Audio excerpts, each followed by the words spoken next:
You know that feeling when you check your credit card statement and see a charge for a subscription you barely even use anymore? It's incredibly frustrating, right?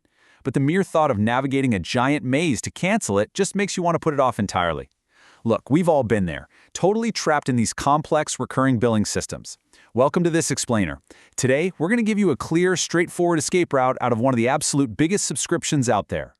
And honestly, it is completely valid to be tired of paying for things you aren't getting any real value out of. Maybe you just signed up for a quick free trial to get some fast holiday shipping, or maybe you're just not using the streaming video and music perks enough to really justify that hefty cost.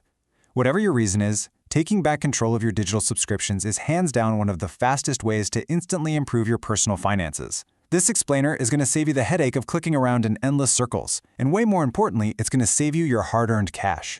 So, here's our agenda for today. 1. Why cancel Amazon Prime? 2. Step-by-step cancellation guide. 3. Navigating traps and issues. 4. Refunds and end dates. 5. Alternatives to canceling completely. And 6. FAQs and final summary. Okay, let's dive into this. Section 1. Why cancel Amazon Prime? Understanding the true cost and the cancellation maze. All right, so here is the biggest reason. $139. That is the current annual cost of a full Amazon Prime membership in the US right now, which is actually wild when you consider it was just $79 when it first launched. Or, if you pay monthly, it's almost $15 a month. Honestly, if you aren't ordering multiple packages a week, that $139 is literally just draining your bank account. Keep that number in mind as motivation as we push through this process. But here's the catch. When you actually try to leave, you run right into the concept we've got up here: dark patterns. Now, according to research by the Norwegian Consumer Council and a subsequent complaint filed by the FTC, Amazon deliberately designed their cancellation process to be a massive headache. Basically, you'd click to cancel and boom, you get bombarded with visual interference and confusing language explicitly designed to misdirect you. The FTC literally stated that Amazon knowingly complicated the process. So hey, if you've given up trying to cancel before, it absolutely wasn't your fault. Moving on to Section 2, Step-by-Step Cancellation Guide. This is your exact escape route. Okay, if you're on a desktop or laptop web browser, here is your chronological action plan. Step 1, log into Amazon and just hover over the Account and Lists menu right up there in the top right corner. Step 2, click on Prime Membership from that dropdown.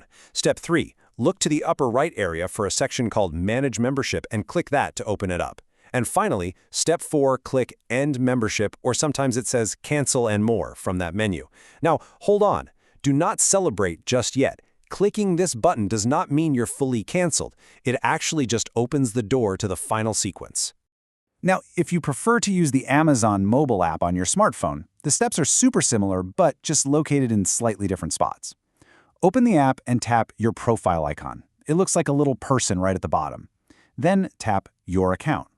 Next, you'll need to deliberately scroll down through your account settings until you find Manage Prime Membership. Tap that. Then tap the Manage Membership dropdown at the very top, and finally, tap End Membership. Once again, this just starts the process. You are going to have to review how many days are left in your billing cycle and literally scroll all the way down past a bunch of benefits to actually continue the cancellation. So the crucial point is, Section 3, Navigating Traps and Issues. Watch out for misdirection. Amazon is going to show you multiple screens asking if you are really, truly sure you want to leave. And you're going to see a whole lot of brightly colored buttons. Do not be fooled by them.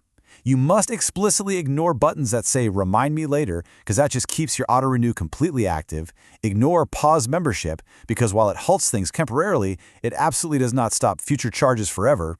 Ignore Keep My Benefits and click here to see your offers. You need to just keep pushing through, scrolling to the bottom, and looking for the specific buttons that say Cancel My Benefits or End on Date.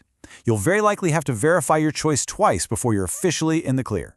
Now, here is a massive trap that catches a lot of people off guard: third-party billing.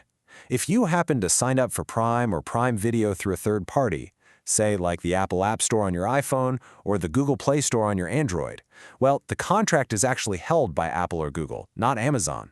So in these cases, clicking Cancel on Amazon's website will literally just give you an error message. You have to go into your iOS settings or Android Google Play settings, navigate over to your subscriptions, and cancel it directly through the App Store itself. All right, Section 4, Refunds and End Dates. Getting your money back. Let's break down the 72-hour window rule.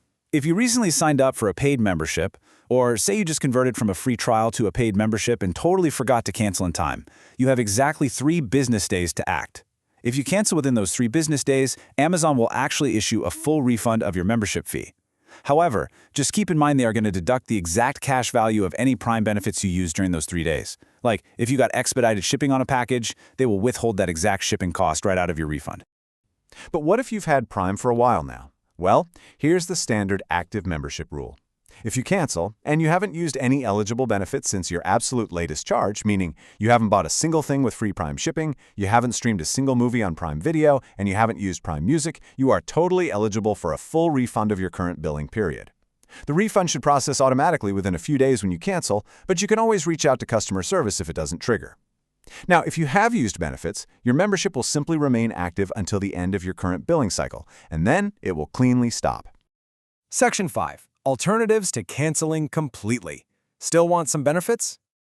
You know, you don't actually have to lose absolutely everything if you just want specific features, and this brilliantly illustrates that point.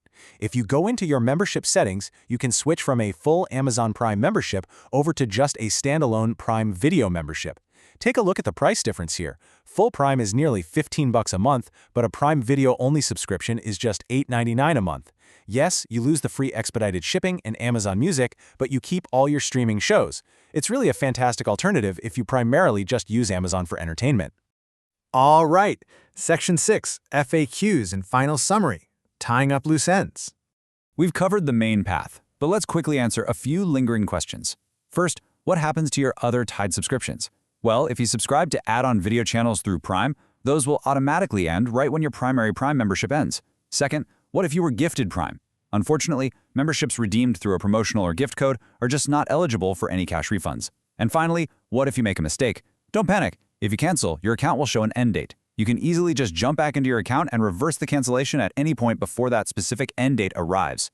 Now, my absolute biggest tip for what to expect after canceling, always double-check your account status. Seriously, don't just assume it worked. Log back in a day later, go straight to your Prime membership page, and ensure it clearly states that your membership will end on a specific date. And as a quick professional disclaimer here, corporate policies and user interfaces change constantly. The buttons might shift around or the exact terms might update, so it's always best to verify the absolute latest updates directly on the Amazon website or app. So you now have the exact map to navigate the maze, save $139, and take back control of your auto renewals. Which leaves us with just one thought-provoking question. Now that you know exactly how to break free from this one, what other unused subscriptions are hiding on your bank statement right now that you could cancel today to save money? Thanks so much for joining this explainer, and hey, happy saving!